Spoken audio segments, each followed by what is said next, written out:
Rem mendadak. Bab 519. Mendengar pembicaraan kedua orang yang lewat, Carson mencengkeram pintu mobil, lalu perlahan melihat ke arah Arila. Melihat Arila tidak ada respon yang berlebihan, Carson menjadi lebih sedikit lega.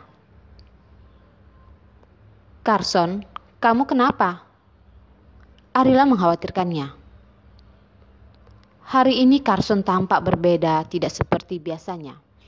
Arila bisa merasakan, tetapi ia tidak tahu di bagian mana ia berbedanya. Mungkin karena Carson sedang tidak berkonsentrasi. Saat bersamanya ia merasa Carson sedang memikirkan hal lain. Biasanya Carson ketika sedang bersamanya akan membuatnya merasa seluruh konsentrasi dia ada pada dirinya. Tetapi tidak dengan hari ini. Hari ini jiwa Carson seperti tidak ada di sini. Tidak tahu apakah tekanan pekerjaan di grup SS cukup besar. Dia menemukan masalah yang tidak dapat dia selesaikan. Arila ingin membantu Carson, tetapi ia tidak tahu bagaimana ia harus membantu Carson. "Aku tidak apa-apa." Carson membantu memasangkan sabuk pengaman, lalu melewati mobil bagian depan untuk masuk ke dalam mobil. "Carson," Arila memanggilnya. "Kalau kamu terlalu lelah, kamu istirahat 2 hari saja." Beberapa bulan terakhir ini, Arila tidak pernah melihat Carson istirahat, walau hanya sehari. Ia pasti sibuk sana-sini. Melihat dia begitu lelah, Arila sangat sedih. Carson berkata, "Aku tidak lelah."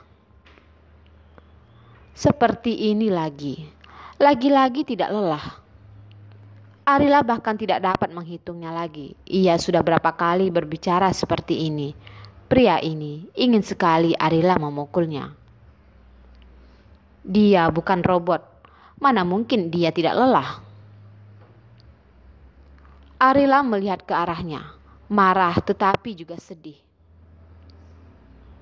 "Aku gak izinin kamu untuk bilang kalau kamu tidak lelah." Carson mengelus kepala Arila dan berkata, "Selama kalian semua ada di sampingku, aku akan baik-baik saja. Tidak akan pernah merasakan lelah." Kalimat Carson ini sangat bohong. Arila masih buka mulut ingin lanjut berbicara sesuatu, tetapi Carson menahan kepalanya dan pelan-pelan menciumnya. Selama ini, dia suka menggunakan cara ini untuk membuat Arila terdiam. Perjalanan setengah jam lebih kembali ke Moon River. Carson memarkirkan mobil dengan stabil, lalu turun dari mobil. Tiba-tiba, satu mobil hitam Mercedes-Benz dengan secepat kilat mengarah ke posisi Carson yang sedang berdiri. Satpam dengan cepat menghampiri ingin mencegah, tetapi gerakan mereka sangat lama. Mobil hitam Mercedes-Benz itu mengerem mendadak dan berhenti di depan Carson. Hanya berbeda tipis saja. Kalau mobil itu terlambat ngerem, maka akan menabrak Carson. Tetapi jarak yang sedekat ini, Carson masih sama tidak merubah ekspresi wajahnya. Sosok tubuhnya itu berdiri tegak. Ia bahkan tidak berpindah dari tempat tersebut. Karena sepertinya ia bisa menebak bahwa orang ini tidak akan berani menabraknya. Carson pelan-pelan melihat ke arah Ferdian yang sedang duduk di dalam mobil. Tidak bersuara. Ekspresi wajahnya yang seperti biasa, dingin. Tidak habis pikir apa yang ada di pikiran Ferdian. Ferdian membuka pintu dan turun dari mobil. Mata yang memakai kacamata itu terlihat dingin dan panas. Tadi, kalau saja bukan karena dia melihat Arila di dalam mobil, ia tidak akan mengerem dan mengantar Carson, pembunuh sialan ini, pergi menemani ayahnya. "Ferdian, kamu gila ya? Kamu tidak tahu ini tempat apa? Kamu tidak tahu harus mengurangi kecepatan. Kalau kenapa-kenapa, bagaimana?" Arila yang turun dari mobil dan marah-marah. Melihat Ferdian yang melakukan tindakan seperti ini, membuatnya kaget hingga kakinya lemas. Jantungnya seperti ingin copot. Setelah berteriak, air matanya pun terjatuh. Dia menghapus air matanya, lanjut berteriak. Ferdian, aku kasih tahu kamu. Kalau kamu berani menyentuh Carson, masalah aku tidak akan selesai dengan kamu. Bukankah dia sekarang baik-baik saja?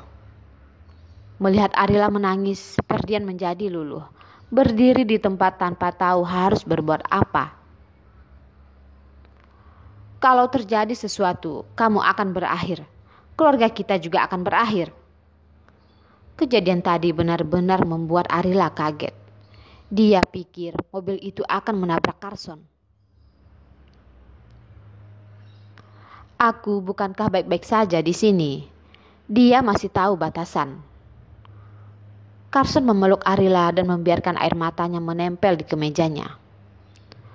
Sulit dibayangkan, karena orang ini dulu sangat anti dengan noda dan kotoran. Sekarang, semua kemeja putih yang ada di lemari baju, hampir semua tidak ada yang tidak bekas ingus dari anaknya. Dia kalau tahu batasan, dia tidak akan melakukan hal kelewatan seperti tadi. Arila masih menghapuskan ingusnya di pelukan Carson, menambahkan noda baru. Kamu harus mendengar kata dokter, jangan emosian. Carson khawatir kalau Arila tahu masalah Fernando. Ia khawatir akan mengganggu mentalnya. Tidak terbiasa melihat pembunuh itu berpura-pura manis dengan Arila. Ferdian pergi dan menyelip di tengah-tengah mereka. Arila, beberapa waktu ini aku tidak ada hal yang harus dilakukan. Jadi, aku berencana untuk tinggal di sini. Boleh kan? Ferdian bertanya kepada Arila, tetapi di balik kacamata hitamnya itu, ia memberikan tatapan matanya ke arah Carson. Dia tidak percaya kalau dia tidak bisa melihat petunjuk dari ekspresi beda Carson. Kali ini, Ferdian menyadari sesuatu. Carson mengerutkan sedikit alisnya. Respon yang kecil itu pun tidak lepas dari mata Ferdian. Ferdian mendengus. Carson tidak bersedia jika dia tinggal di Moonraper. Untung saja dia tidak memerlukan persetujuan dari Carson. Cukup Arila yang menyetujuinya. Kamu ingin tinggal di sini, aku pasti sangat setuju. Tapi kamu janji jangan bermain hal yang berbahaya seperti ini lagi. Jawab Arila. Moonraper yang luas, kamar yang banyak, keluarga Carson juga tidak tinggal di sini. Biasanya kalau sepi pasti sangat sepi. Kali ini ada keluarga yang ingin tinggal di sini. Arila pasti sangat senang. Oke, kalau begitu aku tinggal di rumah kalian. Ferdian melemparkan kuncinya kepada satpam. Ia berjalan sambil berbicara. Bantu aku untuk parkir mobil. Dia tinggal di Moonraper karena beberapa tujuan. Pertama, agar lebih mudah memonitori Carson. Kedua, untuk melindungi dirinya sendiri. Ketiga, agar dia lebih mudah melakukan sesuatu yang ingin dia lakukan. Ferdian yakin, kalau memberitahu Carson bahwa sebelum ayah pergi, ia ada berbicara sesuatu padanya, Carson pasti tidak akan melepaskannya. Jadi Moonraper adalah tempat tinggal yang paling tepat. Dia masih tidak percaya kalau Carson berani membunuhnya di depan Arila dan anak mereka. Arila mengikutinya dan berkata, aku meminta orang untuk memberesi kamar. Kamu kalau memerlukan sesuatu bisa beritahu Nurmala. Nurmala akan membantumu. Aku tinggal di rumahmu karena aku menganggap ini seperti rumahku sendiri. Jadi kamu tidak perlu begitu sungkan.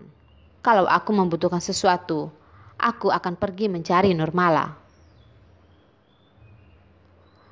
Ferdian benar-benar bersikap seperti tuan rumah. Arila tidak akan perhitungan dengan kakaknya yang hari ini terlihat seperti salah makan obat. Karena bagaimanapun Ferdian adalah kakak kandungnya. Orang tua mereka meninggal dengan cepat, meninggalkan mereka dua kakak beradik. Ferdian sangat menjaga Arila.